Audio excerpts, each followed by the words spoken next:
हाँ जी बेटा, बहुत बहुत स्वागत आपका हिंदी कविता शिक्षण में।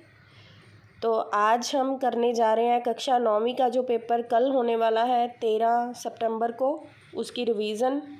ये रिवीज़न प्रैक्टिस वीडियो 1 है, जिसमें हम जितना भी हमारा एजुकेयर ऐप पर सिलेबस दिया हुआ है उसकी हम रिवीज़न करेंगे। साप्ताहिक जो हमारा पाठ्यक्रम उस पर दी हुई हैं साप्ताहिक शीट्स। तो सबसे पहला प्रश्न, पहले आपको पेपर के बारे में जानकारी होनी चाहिए। पेपर बेटे आपका 40 नंबर का आने वाला है। इसमें आपको 10 नंबर का बेटे जो भाग आएगा वो होगा आपको 10 नंबर का ग्रामर का भाग। उसमें आपको 10 नंबर की ग्रामर पूछी जाएगी, जिसमें एक एक नंबर के 10 प्रश्न होंगे और उसमें आपको जैसे वचन बदलो दिया जाएगा, कुछ और ग्रामर के क्वेश्चन दिए जाएंगे, ऐसे ही प्रश्न होंगे। उसके बाद जो आपको 15 प्रश्न दिए जाएंगे वो 2-2 नंबर के होंगे। टोटल 30 नंबर का हो जाएगा। ये जो 15 प्रश्न होंगे ये हमारी पाठ्य पुस्तक में से होंगे। तो आपको ये पता होना चाहिए कि बेटे कैसे हमारे पास प्रश्न आने वाले हैं। चलो हम तैयारी शुरू करते हैं। वीडियो को लाइक, शेयर और सब्सक्राइब ज़रूर कर दीजिएगा। पहला प्रश्न है हमारे पास, साधु किसका भूखा होता है? तो इसकी राइट ऑप्शन आएगी, साधु हमेशा भाव का भूखा होता है, भावना का भूखा होता है साधु। कबीर ने वास्तविक रूप से विद्वान किसे कहा है? जिस व्यक्ति ने प्रेम के 2.5 अक्षर पढ़ लिए हों वही वास्तविक रूप से विद्वान है। क ऑप्शन, साधु की क्या नहीं पूछनी चाहिए? जात न पूछो साध की। तो साधु की हमें क्या नहीं पूछनी चाहिए? जाति नहीं पूछनी चाहिए। कौन अधिक मूल्यवान है, तलवार या म्यान या दोनों या इनमें से कोई नहीं? आप पूरी ऑप्शंस ध्यान से पढ़ेंगे फिर उसको सॉल्व करेंगे। तलवार अधिक मूल्यवान है क्योंकि काम तो सारा तलवार ने करना है, ना कि म्यान ने। म्यान होती है बेटे जिसमें तलवार को डाला जाता है, ठीक है। जग में लोगों ने क्या पढ़ा? जग में लोगों ने क्या पढ़ा? तो पोथी पढ़ पढ़ जग मुआ। तो जग में लोगों ने पोथियाँ पढ़ी, पोथियाँ मीन्स किताबें पढ़ी, मुआ मतलब मर गया। पोथी पढ़ पढ़ जग मुआ, किताबें पढ़ पढ़ कर तो जग मर गया। पंडित भया न कोय, 2.5 आखर प्रेम का, पढ़े सो पंडित होई। इसके बाद आ गया आपके पास, मुआ शब्द का क्या अर्थ है? अभी मैंने आपको बताया, मुआ का अर्थ है मर गया। मुआ का अर्थ है मर गया, ठीक है बेटे, ये हमारी राइट ऑप्शन है। इसके बाद निम्न में से प्रेम क्या है? प्रेम क्या है? जो चीज़ हम देख नहीं सकते, सिर्फ महसूस कर सकते हैं, वो क्या, कौन सी संज्ञा होती है? वो होती है भाववाचक संज्ञा। तो प्रेम एक भाववाचक संज्ञा है। पोथी शब्द का पर्यायवाची शब्द, मैंने अभी क्या बोला था आपको? पोथी पढ़ पढ़ जग मुआ, किताबें पढ़ पढ़ कर जग मर गया है, दुनिया मर गए हैं लोग। ज्ञान शब्द का विलोम शब्द क्या है? विलोम का अर्थ होता है बेटे उल्टा शब्द। ज्ञान का उल्टा क्या होगा? अज्ञान। पंडित शब्द का लिंग बदलो, लिंग पंडित, पंडिताइन, ठीक है बेटे। आखर शब्द का तत्सम रूप क्या है? एक होते हैं तत्सम, एक होते हैं तद्भव। तद्भव आखर हमारा संस्कृत का शब्द है, इसको हिंदी में हम क्या कहते हैं? अक्षर। तो इसका तत्सम रूप क्या हो गया? अक्षर। ये वाली ऑप्शन हमारी अक्षर, ठीक है बेटे। इसके बाद हम चलते हैं आगे आ गया हमारे पास पंच परमेश्वर हमारी कहानी। पंच परमेश्वर में बेटा आपको पहला जो प्रश्न है वो है, क्या बिगाड़ के डर से ईमान की बात ना कहोगे? इस कहानी में यह कथन किसका था? ये कथन बूढ़ी खाला ने कहा था और अलगू चौधरी को कहा था, क्योंकि खाला अलगू चौधरी को अपनी कहानी में पंच बनाना चाहती थी ताकि उसके हक में फ़ैसला हो सके। तो वो अलगू चौधरी को कहती है कि क्या तुम अपनी मित्रता के बिगाड़ के डर से ईमान की बात नहीं कहोगे? पंच की जुबान से खुदा बोलता है। कहानी में यह वाक्य किसने कहा? यह वाक्य कहे थे बेटा जुम्मन शेख ने, जो कि कहानी के अंत में अलगू चौधरी के मामले का फैसला करता है। पंच परमेश्वर कहानी के आधार पर मित्रता का मूल मंत्र क्या है? तो मित्रता का हमेशा ही बेटे मूल मंत्र होता है कि विचारों के मेल मिलने चाहिए, कि हम उसी व्यक्ति को अपना मित्र बनाते हैं जिससे हमारे विचार मिलते हों। तो मित्रता का मूल मंत्र होता है विचार मिलने चाहिए। अलगू चौधरी ने समझू साहू को बैल कितने रुपए में बेचा था? 150 रुपये में। लेकिन समझू साहू ने वो 150 रुपया नहीं चुकाया। बैल मर जाने के बाद वो पैसा अलगू चौधरी ने पंचायत बुलाकर लिया। बूढ़ी खाला ने पंच किसको बनाया था? बूढ़ी खाला ने पंच बनाया था बेटे अलगू चौधरी को, और अलगू चौधरी ने अपने फैसले के लिए पंच बनाया था जुम्मन शेख को। ऊसर शब्द का अर्थ क्या होता है? ऊसर शब्द का अर्थ होता है बेटा बंजर। काया पलट शब्द का क्या अर्थ है?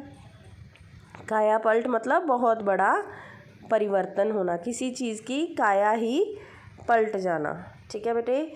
इसके बाद हमारे पास आ गया अगला क्वेश्चन, ग्राम शब्द का तद्भव रूप क्या है? ग्राम हम गांव को कहते हैं, तो इसका तद्भव रूप हो गया गांव। समझू साहू ने जब अलगू चौधरी से बैल लिया तो बैल को गंभीर बीमारी थी? नहीं बेटे, बैल को कोई बीमारी नहीं थी। अलगू चौधरी ने बैल इसलिए बेचा क्योंकि उसके साथ का दूसरा बैल मर चुका था। एक बैल से वो हल नहीं चला सकता था, इसलिए ये बैल उसने समझू साहू को 150 रुपये में बेच दिया था। तो ये गलत हो गया। जुम्मन की पत्नी का नाम करीमन था। हाँ जी सही है, उसका नाम करीमन था। जितना पैसा इसके पेट में झोंक चुके उतने में तो डैश मोल ले लेते। ये शब्द करीमन ने कहे थे। किसके लिए कहे थे? बूढ़ी खाला के लिए कहे थे। तो वो कहती कि जितना पैसा इसके पेट में झोंक चुके हैं हम, उतने में तो हम एक गांव मोल ले लेते। तो कोई यह थोड़े समय था कि तुम मौत से डैश कर आई हो, कि तुम मौत से लड़कर आई हो। ठीक है बेटे, ये हो गए हमारे उत्तर सारे। तो इसके बाद हम चलते हैं अपनी अगली शीट पर। अगली शीट पर क्वेश्चन आंसर बड़े दिए हुए हैं, ये हमें आने नहीं है। तो अब हम करते हैं अपना वर्ण विचार। वर्ण विचार, लिपि, भाषा, इसमें से मुझे लगता नहीं आपको कोई प्रश्न आएगा, शायद ही कोई प्रश्न आपको पेपर में इससे आए, लेकिन हम इसको छोड़ नहीं सकते, इसकी रिवीजन हमें करनी ही है। ये प्रश्न इसलिए ना आने के चांसेस है कि अभी हमारे स्कूल बहुत कम समय में लगे हैं और ये थोड़ा डिफ़िकल्ट टॉपिक होता है, समझाने वाला होता है, और बच्चों ने अभी तक अपना पिछला काम ही पूरा नहीं किया। वैसे मैंने ये समझा दिया अपनी क्लासेस में, शायद आपके टीचर्स ने भी करवा दिया हो। पहला प्रश्न है यहाँ पर, जिन स्वरों से ह्रस्व स्वर से तिगुना समय लगता है। तो बेटे इसमें ह्रस्व स्वर से तिगुना समय किस में लगता है? एक होते हैं ह्रस्व, एक होते हैं दीर्घ, और एक होते हैं प्लुत। ह्रस्व में जिसमें 1 मात्रा का समय लगता है, दीर्घ में 2 मात्रा का समय लगता है, और प्लुत में 3 मात्रा का समय लगता है। तो हमारा उत्तर क्या आएगा? प्लुत स्वर, क्योंकि इसमें ह्रस्व स्वरों से तिगुना समय लगता है। निम्नलिखित में से कौन से स्वर अयोग वाहक हैं? अयोग वाहक वो होते हैं जिनके ऊपर बिंदी लगी हुई हो। तो यहाँ पर बिंदी वाले क्या ये हैं, ये हैं, ये वाला हमारा राइट आंसर है। बिंदी वाले स्वरों को अयोग वाहक कहा जाता है। हिंदी वर्णमाला में कुल कितने स्वर हैं? बेटे कुल 11 स्वर है हिंदी वर्णमाला में, तो ये हमारा राइट आंसर है, 11 स्वर। भाषा में प्रयोग होने वाली सबसे छोटी ध्वनि को क्या कहते हैं? किसी भी मौखिक भाषा में प्रयोग होने वाली सबसे छोटी इकाई को हम वर्ण कहते हैं। किसी भाषा के व्यवस्थित वर्णों के समूह को क्या कहा जाता है? वर्णमाला कहा जाता है बेटे। तो अगला क्वेश्चन हमारे पास आ गया, उच्चारण में लगने वाले समय की दृष्टि से स्वर कितने प्रकार के होते हैं? 3 प्रकार के होते हैं। अभी मैंने आपको डिटेल में बताया। एक होते हैं ह्रस्व, जिसको छोटी की मात्रा बोलते हैं, एक होते हैं दीर्घ, जिसको बड़ी की मात्रा बोलते हैं, और एक होते हैं प्लुत, जिसमें तिगुना समय लगता है। प्लुत सिर्फ एक ही शब्द है, वो है ओम। ओम हम लिखते हैं ना, ये हमारा प्लुत है। तो ये 3 तरह के होते हैं। निम्न में से व्यंजन के भेद कौन से हैं? व्यंजन बेटे तीन तरह के होते हैं, स्पर्शस्थ, अंतस्थ और ऊष्म। व्यंजन के ये तीन भेद हैं, स्पर्श, अंतस्थ, ऊष्म। ठीक है बेटे। उसके बाद हमारे पास आ गया मिलान करो। मिलान क प्लस श किसके साथ मिल गया, ये श के साथ।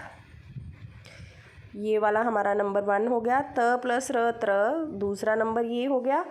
और य प्लस य ये तीसरा नंबर हो गया। और त प्लस र त्र ये उल्टा हो गया बेटे शायद। दोबारा से हम करते हैं। क प्लस श ये वाला। ठीक है। उसके बाद त प्लस र त्र, ज्ञ प्लस न ज्ञ, श प्लस र श्र ये वाला। तो क्लियर हो गया आपको। ध्यान से इसको दोबारा से कर लेना देखकर। किसी भी भाषा के वर्णों को दो भाग स्वर और व्यंजन में बांटा जा सकता है। यस, सही है, बिल्कुल 2 भागों में ही बांटा जाता है। एक होते हैं स्वर और दूसरा होते हैं व्यंजन। हिंदी भाषा में जो स्वर हैं वो 11 है और व्यंजन हमारे पास 35 है। तो ये हमारे पास कुल कितने हो गए, 46 हो गए बेटे वर्णमाला में जितने भी वर्ण हैं। हिंदी में आगत स्वर का प्रयोग नहीं होता। आगत का मतलब होता है प्रयोग होता है बेटे, ये गलत है इसका आंसर। हिंदी में आगत स्वर का प्रयोग होता है, ये आंसर गलत दिया हुआ है। और इसके बाद हमारे पास अगली शीट आ गई। इसमें आ गई भाषा व लिपि के क्वेश्चन। व्याकरण के मुख्यतः कितने अंग हैं, ये प्रश्न आ गया हमारे पास। व्याकरण के मुख्यतः 3 अंग हैं। कौन कौन से हैं? वर्ण विचार, शब्द विचार और वाक्य विचार। मौखिक भाषा की आधारभूत इकाई क्या है? जब हम किसी को अपनी बात बोलकर समझाते हैं तो उसको हम मौखिक भाषा कहते हैं। तो उसकी आधारभूत इकाई होती है बेटे ध्वनि। यह सबसे छोटी इकाई क्या है? ध्वनि है। नेपाली और मराठी भाषाओं की लिपि कौन सी है? वो है देवनागरी। ठीक है बेटे, देवनागरी। नेपाली और मराठी भाषाओं की लिपि देवनागरी है। मौखिक ध्वनियों को लिखकर प्रकट करने के लिए जो चिन्ह प्रयोग में लाए जाते हैं, मौखिक ध्वनि को लिखने के लिए हम लिपि का प्रयोग करते हैं बेटा। जिस साधन के द्वारा मनुष्य अपने भावों और विचारों को बोलकर या लिखकर प्रकट करता है उसे हम क्या कहते हैं? भाषा कहते हैं। रचना की दृष्टि से भाषा की आधारभूत इकाई क्या है? रचना का भाव हो गया बेटे लिखना। लिखने के लिए सबसे छोटी इकाई क्या है? वर्ण होते हैं। ठीक है बेटे, ये आपका राइट आंसर आ गया। किसी भाषा के वर्णों के व्यवस्थित समूह को क्या कहते हैं? अभी मैंने बताया वर्णमाला। दाईं से बाईं ओर लिखी जाने वाली भाषा का नाम। उल्टी तरफ से लिखी जाने वाली भाषा कौन सी है? उर्दू है। निम्न में से कौन सी भाषा रोमन लिपि में लिखी जाती है? एक तो इंग्लिश लिखी जाती है और एक जर्मन लिखी जाती है। ठीक है बेटा। हिंदी भाषा की लिपि कौन सी है? देवनागरी है। 5-10 किलोमीटर के बाद बोली का रूप कुछ बदल जाता है। सही है कि गलत? सही है बेटे, बोली का रूप बदल जाता है 5-10 किलोमीटर में। एक उपभाषा के क्षेत्र में कई बोलियां नहीं हो सकती। ये क्वेश्चन आपका गलत है। हो सकती है, बहुत सारी उपबोलियां उपभाषा के क्षेत्र में हो सकती हैं।